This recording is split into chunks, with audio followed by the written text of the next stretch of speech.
YMCA leaders from various countries in Africa gathered in Nairobi from the 10th to 12th November for a series of governance meetings.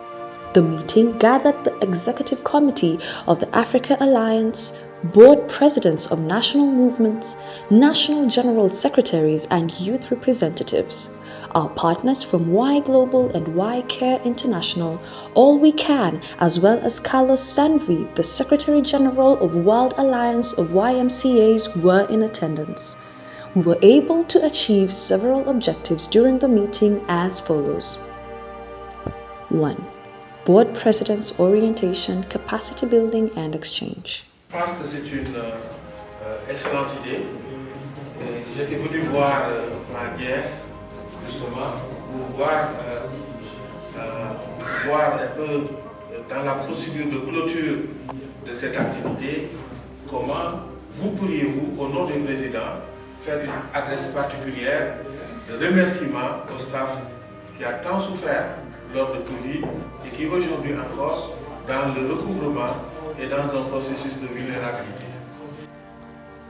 Taking the form of the African traditional Board President's Breakfast, it was an occasion to welcome the newly elected board presidents from national movements, share information about the African and the global movement, and also get updates from national movements, including a database of in-house competencies in different areas. The leadership and roles of board presidents were also discussed, as well as the improvements of the connections with the Africa Alliance. But it was also an occasion to share more about the Africa Y 3.0 and Vision 2030. And the board presidents' meeting most important outcome was a collective declaration to commit the national movements to the Vision 2030 and Africa Y 3.0. 2. Strategic Plan Review and Vision 2030. At the heart of the meeting was the review of the current strategic plan and discussions about how the African movements will embed the Vision 2030 in their strategies as well as the implementation framework. The process was led by the consultants from Think Place Kenya. It was preceded by desk research and some individual interviews and will be followed by more individual interviews, surveys, and focus groups. The 4 pillars of impact of the Vision 2030 were acknowledged by the participants, and there were also acknowledgement of the alignment of the S to C area of impact. And I have a question for you that I want you to share with your table. How do you feel now, 6 years later? As you have seen that. Wait, hold on. Because on the table, there are also people who did not attend the same conference.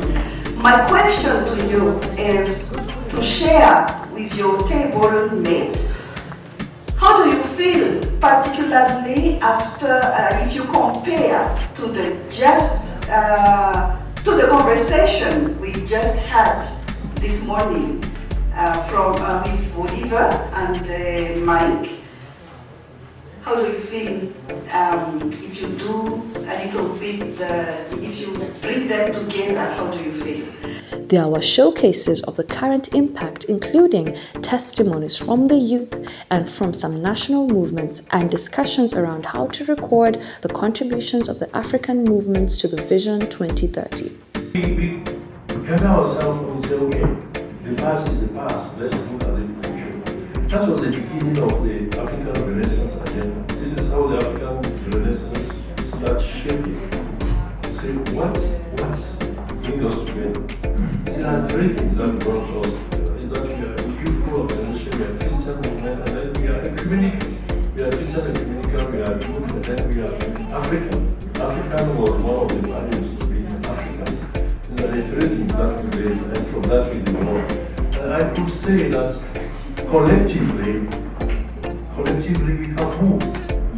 When Africa is speaking, people are listening to what I say in Africa.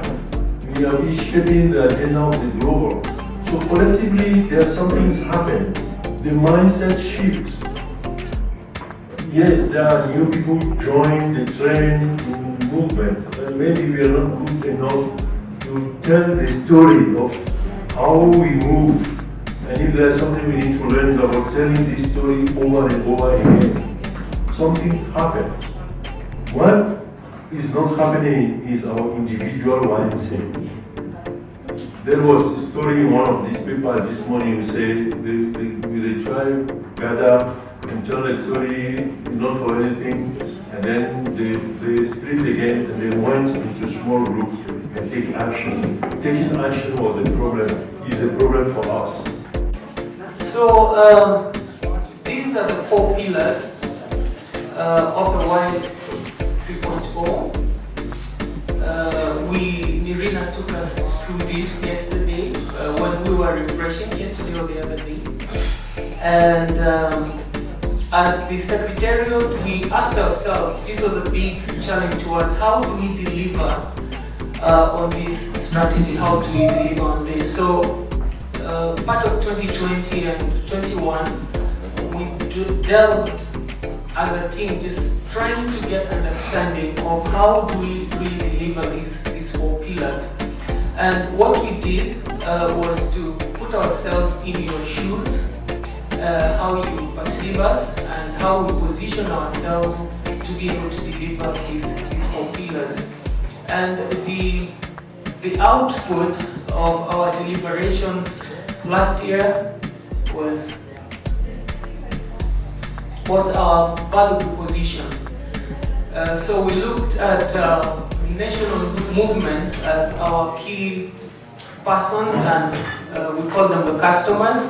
I know there would be controversy about the use of the word customer here, but we were very deliberate about using this terminology customer because we wanted to look at ourselves from the business lens. When we look at ourselves from the business lens, businesses tend to be very deliberate on what they do. Every single thing they do must have meaning at the next level. So we wanted to look at the relationship. Financial sustainability, economic sustainability, the economic model. But the thing is, why are we even struggling to be economically sustainable? Why are we going into so much effort, into so much investment in investing in the right things? I'd like to speak to the pillar on youth empowerment, and that is our mission. The reason why we do what we do every day is because of our mission, empowering young people from the African Renaissance. In 2016, we developed what we call the youth empowerment spaces, which we then followed up to clarify as the power space. What we were very clear about at the time is that the Y needs to invest in young people as a matter of life and death. So we have 2 issues. We need to have money, but we need to have money so that we empower young people. So the next session I'm going to focus a little bit on the power space. We're also going to have a little bit of a conversation with the young people. And in the room, I'm very happy to report that we have 3 current S2C ambassadors. And these S2C ambassadors are enjoying the benefits of design thinking as training. And Marcus will be very happy to hear that they are also going through the future stage. So when you have your next week, you have a future thinking in the future. So that's kind of it.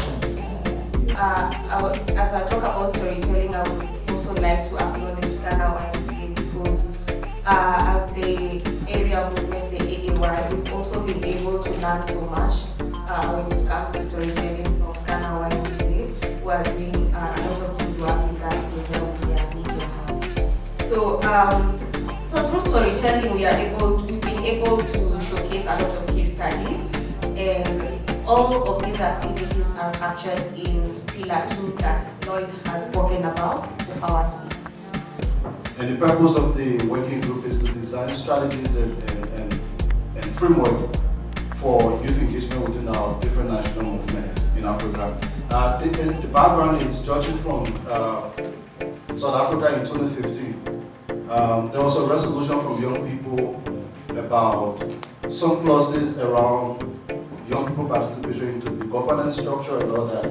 So what the Office of the Youth Rep decided to do was to say, okay, this document, this resolution is good, it could be a constitutional issue, but there has to be a framework designed to implement this resolution. The South African S2C ambassador. So through the S2C program, I got to discover and I guess got equipped with civic skills that I hadn't really possessed before.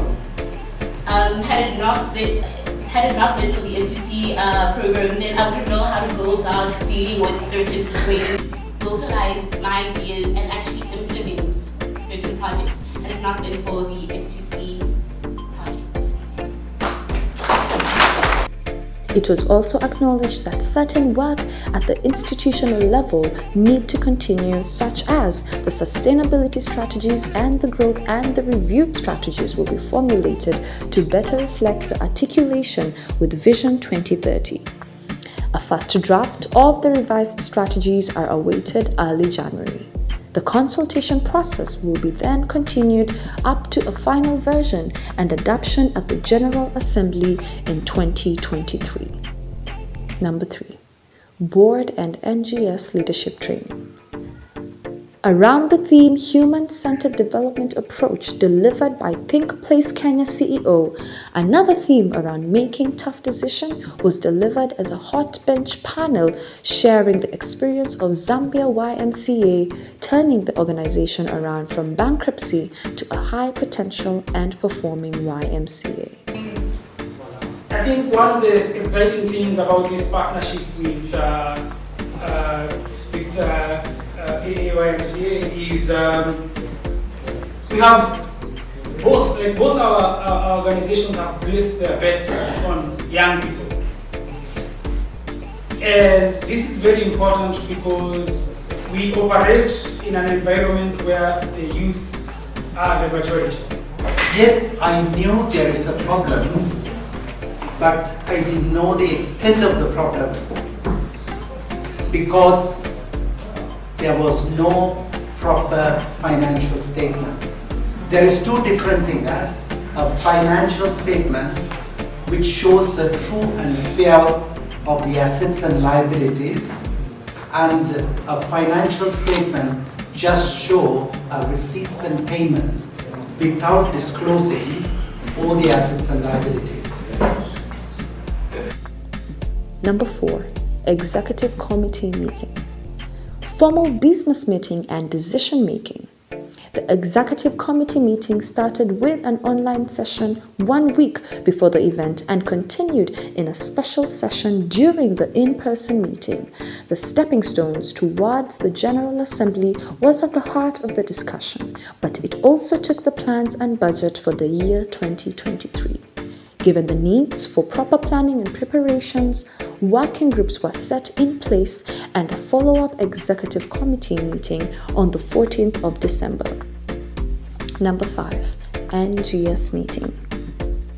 Special session of NGS meeting was facilitated for team building, exchange, and better peer support.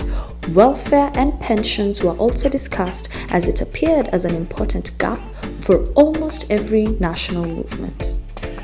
Carlos was part of that, and part of the first family conversation was a reflection on Ahus and some of the things coming out of there, some of his questions, some of his concerns, and also sort of from the community. But colleagues, coming out of those two conversations, and especially I think the first one, there was a sentiment that was expressed, and I'm going to try to just use the words that I can remember. But how do we come closer together as an alliance from a relationship point of view? Number 6. Movement building and cohesion. Right after the World Council in Aras in July, 2 sessions of movement and cohesion building dubbed Family Conversation were held online, targeting an extended leadership of the African movements. The meeting in Nairobi hosted daily sessions of the family conversations, including some healing process from the past 2 years' crisis and reinforcement of the zonal functions, West, East, South, as a way to improve sharing and connections, intermovements, and better deliver the mission. Online zonal meetings in December that happened just today for the Southern and Eastern Zone are planned for a follow-up, as well as 2 sessions of family conversation in February and May 2023. And they are part of a journey towards the General Assembly.